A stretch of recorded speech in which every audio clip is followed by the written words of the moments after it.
تین سوال پوچھ رہی ہے. پہلا سوال پوچھ رہی ہے کہ پاکستان میں انصاف کدھر ہے. دوسرا سوال پوچھ رہی ہے کہ پاکستان کا اور ہمارا مستقبل کیا ہے. اور تیسرا سوال جو ہر ایک کی زبان پہ ہے وہ یہ ہے کہ عمران خان صاحب کب اپنا عہدہ پرائم منسٹر کا سنبھالیں گے. جناب چیئرمین، ہماری بنیادیں ہل چکی ہیں.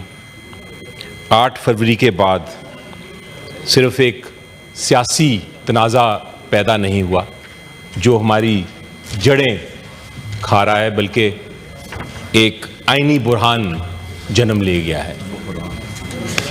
آئینی بحران کو جنم دے دیا. جناب چیئرمین، عوام نے واضح طور پر اپنی رائے کا اظہار کر دیا ہے، اور جب اظہار کیا تو جمہوریت پر ایک حملہ ہو گیا. عوامی مینڈیٹ کو نہ صرف نظر انداز کیا گیا بلکہ تشدد اور بے ایمانی کے ذریعے اس عوامی مینڈیٹ کو تباہ بھی کر دیا گیا. یہ ہماری جمہوریت کے بنیادی حقوق کی خلاف ورزی ہے. وہ حقوق، وہ پرنسپل جو قائد اعظم محمد علی جناح نے ہمیں بتایا تھا 1 اگست کو جب انہوں نے کانسٹیٹیوئنٹ اسمبلی کو اپنی اسپیچ کی تھی. تو انہوں نے کیا کہا تھا؟ انہوں نے کہا تھا the authority of the government is conditional upon the will and consent of the people. ہمارے پہلے پرائم منسٹر لیاقت علی خان نے بھی یہی چیز کہی تھی. انہوں نے کہا تھا the greatest pillar of democracy is the free will of the people. The will is the foundation of the constitution. تو جب آپ مینڈیٹ کو ضائع کرتے ہیں تو آپ کی جو پوری حکومت کی ایک عمارت ہے وہ ایک ریت کی طرح ہے. وہ کسی وقت بھی گر سکتی ہے اور گرے گی. اور یہ میں صرف ایک سیاسی جماعت کے طور پہ یا سیاسی جماعت کے ریپرزینٹیٹو کے طور پہ یہ شکایت نہیں کر رہا. یہ ایک قومی خطرے کی گھنٹی ہے. جناب چیئرمین، جب آپ عوام کی مرضی کو کچلیں گے تو جو بھی حکومت آئے گی، جو بٹھائی جائے گی، ان کے پاس نہ تو سیاسی کوئی جواز ہے، نہ ان کے پاس کوئی، جناب چیئرمین اگر آپ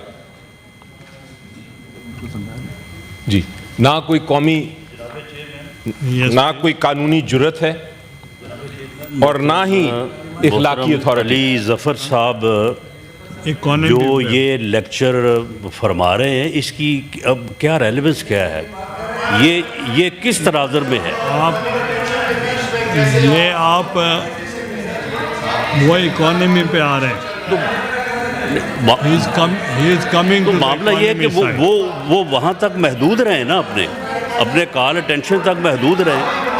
وہ تو کوئی لمبا لیکچر انہوں نے جو ہے وہ 1947 سے شروع کر لیا ہے. ٹھیک ہے. سینیٹر صاحب، آپ اکانومی کی طرف آئیں.